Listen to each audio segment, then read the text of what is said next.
എല്ലാവർക്കും നമസ്കാരം. ഞാൻ സക്കീർ ഹുസൈനാണ്. കുറച്ച് ദിവസങ്ങളായി വീഡിയോ ചെയ്തിട്ട് ശാരീരിക പ്രയാസങ്ങൾ കാരണം ശബ്ദത്തിന് വലിയൊരു മാറ്റം. ശബ്ദം ഇനിയും പഴയ പോലെ ആയിട്ടില്ല. എന്നിരുന്നാലും അത്യാവശ്യം സംസാരിക്കാം എന്നുള്ള ലെവലായപ്പോഴാണ് വീഡിയോ ചെയ്യുന്നത്. ഏവർക്കും സുഖമാണെന്ന് കരുതുന്നു. മാർക്കറ്റൊക്കെ വളരെ മോശമായ രീതിയിലൂടെയാണ് പോയിക്കൊണ്ടിരിക്കുന്നത്. ഇന്നത്തെ പോലെയുള്ള ദിവസങ്ങളിലെല്ലാം മാർക്കറ്റിലേക്ക് നോക്കാതിരിക്കുന്നതാണ് ഏറ്റവും ബെറ്റർ എന്നാണ് എൻ്റേതായ ഒരു അഭിപ്രായം. ഇനി സ്റ്റോക്കുകളിലേക്ക് നമ്മൾ ശ്രദ്ധ കേന്ദ്രീകരിച്ചാലും സ്റ്റോക്കുകളും ഒരു പ്രോപ്പറായ ഒരു മൂവ്മെൻറ്റ് ഇല്ല എന്നുള്ളതാണ്. ഓക്കെ, മാർക്കറ്റ് വിശേഷങ്ങളിലേക്ക് പോകുന്നതിന് മുമ്പ് നിങ്ങൾക്ക് കൂടുതൽ മാർക്കറ്റ് വിവരങ്ങൾ അറിയാൻ ഞങ്ങളുടെ ടെലഗ്രാം ചാനലിൽ ജോയിൻ ചെയ്യാവുന്നതാണ്. വീഡിയോയ്ക്ക് താഴെ ഡിസ്ക്രിപ്ഷനിൽ ലിങ്കുണ്ട്.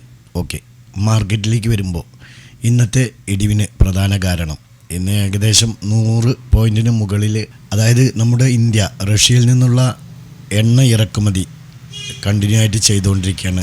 അതിന് പ്രതികാരമായി ഇന്ത്യൻ ഉൽപ്പന്നങ്ങൾക്കുള്ള താരിഫ് കുറച്ച് കൂടുതലാക്കാൻ വേണ്ടിയിട്ട് പദ്ധതി ഇടുന്നുണ്ട് എന്ന് നമ്മുടെ ട്രംപ് പ്രഖ്യാപിച്ചു.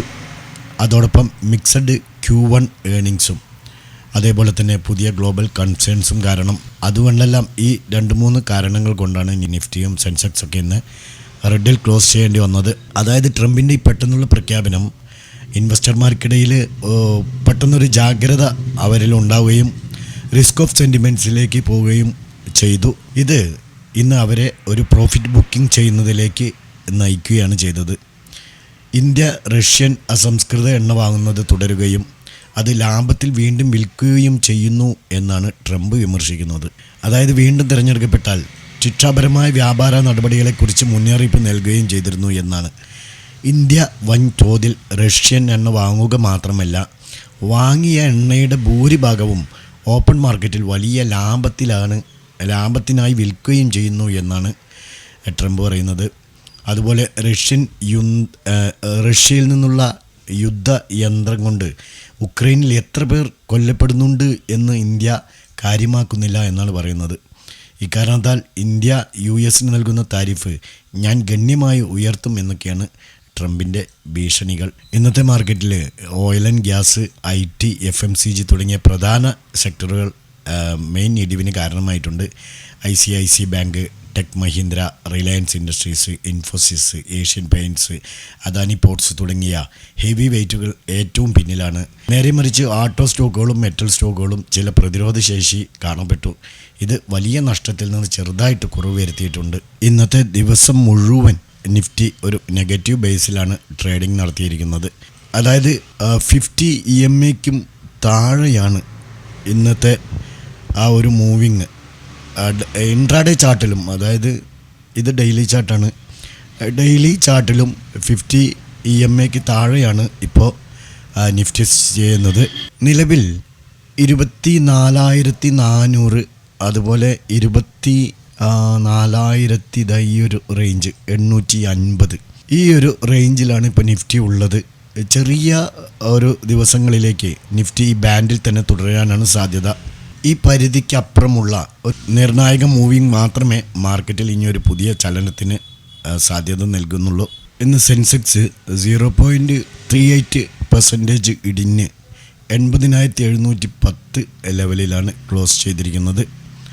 അഥവാ 308 പോയിൻ്റ് നെഗറ്റീവിൽ.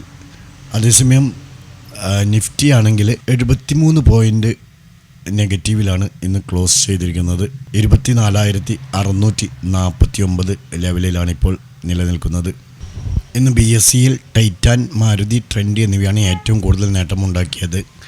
അദാനി പോർട്സ്, അതുപോലെ റിലയൻസ് ഇൻഡസ്ട്രീസ്, ഇൻഫോസിസ് എന്നിവയാണ് ഏറ്റവും കൂടുതൽ നഷ്ടമുണ്ടാക്കിയതും. അതുപോലെ NSEയിൽ നോക്കുകയാണെങ്കിൽ Titan, IndusInd bank, SBI life എന്നിവയാണ് ഏറ്റവും കൂടുതൽ നേട്ടമുണ്ടാക്കിയത്. അദാനി പോർട്സ്, റിലയൻസ് ഇൻഡസ്ട്രീസ്, ഇൻഫോസിസ് എന്നിവയാണ് ഏറ്റവും കൂടുതൽ നഷ്ടമുണ്ടാക്കിയതും. ബ്രോഡർ മാർക്കറ്റുകളും ഇന്ന് റെഡിലാണ് ക്ലോസ് ചെയ്തിരിക്കുന്നത്. നിഫ്റ്റി മിഡ് ക്യാപ്പും നിഫ്റ്റി സ്മോൾ ക്യാപ്പും 0.16 മുതൽ 0.39 വരെ നെഗറ്റീവിലാണ്.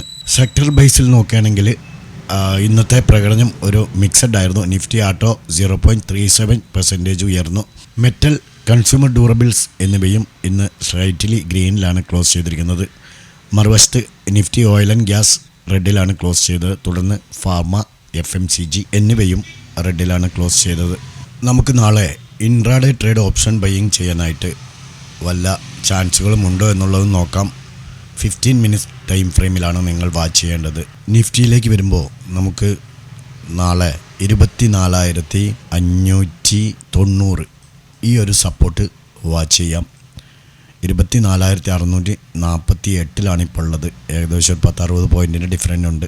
റെസിസ്റ്റൻസിലേക്ക് വരുമ്പോൾ നമുക്ക് 24,740 ഈ റേഞ്ചിൽ നിങ്ങൾക്ക് വാച്ച് ചെയ്യാം. നാളെ ഇതിന് താഴെയോ മുകളിലേക്കോ ബ്രേക്കൗട്ട് ചെയ്യുകയാണെങ്കിൽ എൻട്രി എടുത്ത് പോകാം. ബാങ്ക് നിഫ്റ്റിയിലേക്ക് വരുമ്പോൾ നമുക്ക് സപ്പോർട്ടായിട്ട് ഇതിൻ്റെ ഇന്നത്തെ ലോ തന്നെ വയ്ക്കാവുന്നതാണ്. 55,200 താഴെ നമുക്ക് ബാങ്ക് നിഫ്റ്റിയിൽ എൻട്രി എടുത്ത് പോകാം. റെസിസ്റ്റൻസ് ലെവൽ നോക്കുകയാണെങ്കിൽ നമുക്ക് ഈ ഒരു റെസിസ്റ്റൻസ് ലെവലിൽ നിന്ന് എൻട്രി കിട്ടിയാൽ 55,525 എൻട്രി കിട്ടിക്കഴിഞ്ഞാൽ നമുക്ക് നെക്സ്റ്റ് റെസിസ്റ്റൻസ് എന്ന് പറയുന്നത് ഒരു 140 പോയിൻറ്റിൻ്റെ ഡിഫറൻറ്റ് ഉണ്ട്. അതുകൊണ്ട് നിങ്ങൾക്ക് ഇത് വാച്ച് ചെയ്യാം. ഓക്കെ, 55,525. അപ്പോൾ ബാങ്ക് നിഫ്റ്റിയിൽ ഈ ഒരു സപ്പോർട്ട് ആൻഡ് റെസിസ്റ്റൻസ് ലെവലിൽ നോക്കുക. അതുപോലെ സെൻസെക്സിലേക്ക് വരുമ്പോൾ സപ്പോർട്ടായിട്ട് 80,500 താഴെ എൻട്രി എടുത്ത് പോകാം.